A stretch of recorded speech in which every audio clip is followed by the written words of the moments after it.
Well, South African President Cyril Ramaphosa will arrive in Addis Ababa in Ethiopia for the African Union Summit this afternoon. The United Nations Secretary General Antonio Guterres says the UN will continue to assist Africa. Guterres has met with the AU chairperson, the AU Commission chair. The UN boss backed AU to attend the summit that will discuss the challenges of refugees and displaced persons. These challenges are brought by war and internal conflict. Now, Africa accounts for a large number of refugees and displaced persons. The United Nations has also called on the AU to ensure that its campaign to silence the guns becomes a reality, as this will lead to a peaceful Africa. Okay, let's get more now on the story and cross live to our foreign editor, Sophie Mokoena, who is in Addis Ababa in Ethiopia. Sophie, always a pleasure having you on the program. I understand the UN Secretary General has met with the AU Commission chair, and we do understand that he raised the issues of conflicts on the continent. Is Africa, Sophie, failing to stop the pockets of conflicts on the continent?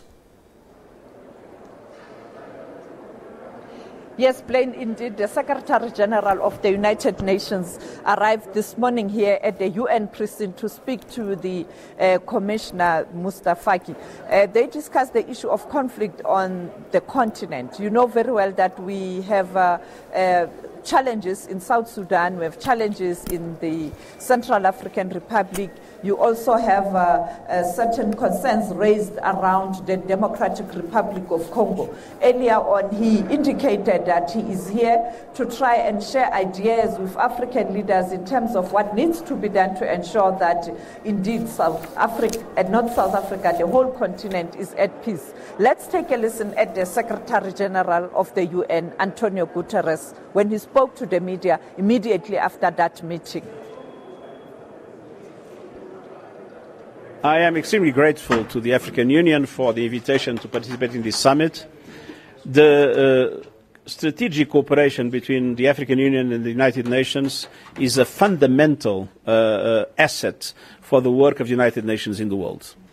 And this is the moment in which a wind of hope is blowing in Africa. We have seen the reconciliation between Ethiopia and Eritrea. We have seen peace agreements that were established in South Sudan, in CAR. We are working together also to see if we move in the same direction in Libya. We have seen elections that people were forecasting that they would lead to a tragedy, to violence, and that in the end took place in a peaceful context, be it in Madagascar, in the DRC, or in Mali. And in all those circumstances, we had the combination of efforts of the African Union and the UN, a combination of efforts of an agenda to make sure that guns will be silent from 2020 onwards, and this is, of course, the African Union commitment, linked to our surge of the UN for diplomacy, a surge in diplomacy for peace, and the two things combined are producing results in conflict resolution and in prevention of conflicts. And I believe Africa is becoming an example where it is possible to solve conflicts and it is possible to prevent conflicts.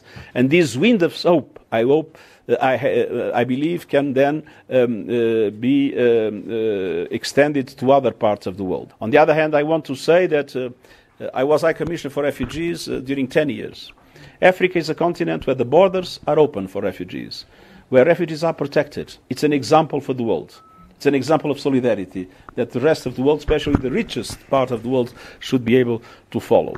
And on the other hand, it is clear that the African continent has also been a continent in the leadership in relation to addressing migration flows. There are more African migrants in other African countries than in Europe, contrary to what many people think. And in Africa, this has been managed in a much more humane way. So my strong appeal is for what was agreed in the compacts about migration and about refugees to be effectively implemented, and we count a lot on African leadership in this regard. Sophie, being discussed, that was an important statement. He also spoke about a need to, address the challenges of climate change. What are some of his concerns? Well, indeed, he raised concerns around the issue of climate change. You know very well that America has decided to pull out of the climate talks, and he indicated that this is unfortunate, and giving an indication and an example that the most industrialized nations are the ones that are causing this whole global warming, and they are not committed to ensuring that they combat the climate change challenges. He indicated that the continent of Africa, this region in particular, it is going to be vulnerable, and he indicated that you don't have many industrialized nations in this continent or in this region. Let's take a listen at Antonio Guterres. He was very harsh on this matter of the climate change. We are working together very closely, aligning our two development agendas, facing the challenges of climate change. But there, I have to say, we need to tell the international community we need more political will in development cooperation. There is no peace without development. More political will in relation to the ambition in climate change, ambition for mitigation, for adaptation, for finance. We are losing the race with climate change, and this can be a disaster for Africa and for the world. And Africa will pay an even higher price because of the dramatic impacts in the continent and the fact that Africa doesn't contribute much to the warming of the planet. And so we will not only work together in cooperation in the development and in support to the countries of Africa in development and in response to climate change, but we will be more and more raising the awareness of the international community that the international community needs to do much more in cooperation for development and in addressing the dramatic challenges of climate change. Sophie, let's turn to other issues. We expect the NEPAD CEO to address the media. What can we expect? Well, indeed, we expect the CEO of NEPAD today to talk about how NEPAD is going to be transformed. You know very well that Paul Kagame, the current chair of the AU at heads of state level and government, has indicated that there are changes that must be effected by this important African body. And NEPAD is one of the committees or the commissions or the organ that needs to be transformed. We expect NEPAD to be transformed to a developmental agency. We will be getting information later today and we will communicate back. But the intention is to ensure that NEPAD is more effective. Blaine? Yeah, look, the SADC leaders, I understand, will also hold a meeting this afternoon. What's on the agenda? Well, you know very well that different regions will indeed hold sidelines meetings discussing the position they will take when they come in here tomorrow morning as member states. Now, we know that SADC is going to have a meeting this afternoon around 5 p.m. local time. That will be 4 o'clock South African time. We expect South African President Cyril Ramaphosa to attend that meeting. You know the challenges facing SADC, among them the issue of Zimbabwe, you know very well, high on the agenda currently. It has been the DRC. Now the question is, how is SADC going to approach the DRC talks in particular? Because you know very well, after the announcement of the preliminary results in the DRC, SADC indicated that they would like to see a situation where there is an inclusive government or government of national unity, an issue that didn't sit well with the current president of the DRC, Felix Tshisekedi. Now the question is, how is Tshisekedi going to interact with his peers? This will be his first appearance at the SADC meeting, but also at the AU as well. We know that he visited countries such as Kenya, he visited Angola, he visited the Congo.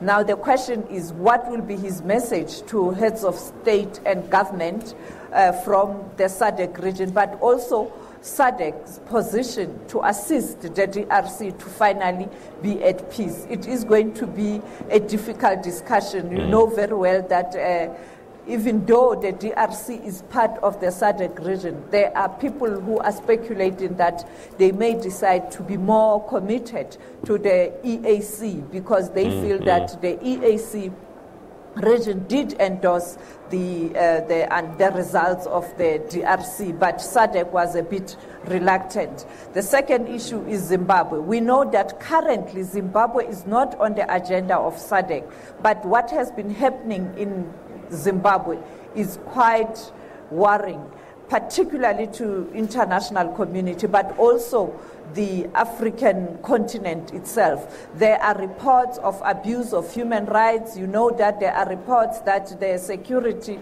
cluster is not behaving well, particularly the military.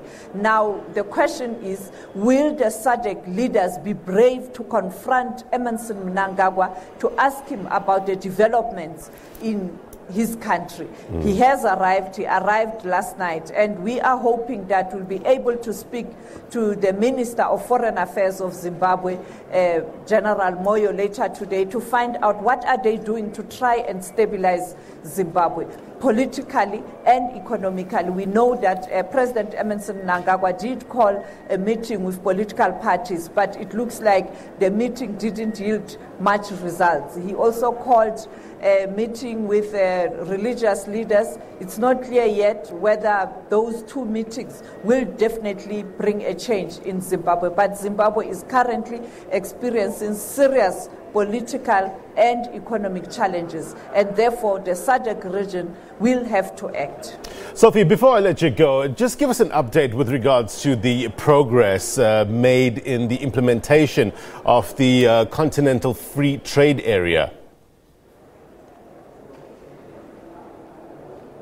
Yes, we know very well that many countries will today or tomorrow present their own commitment in terms of signing up to the free trade agreement. We know that South Africa did that in Mauritania, but they have to deposit the instrument of commitment to that free trade agreement. Many believe that this is a best way where Africa itself can ensure that member countries are doing business amongst themselves.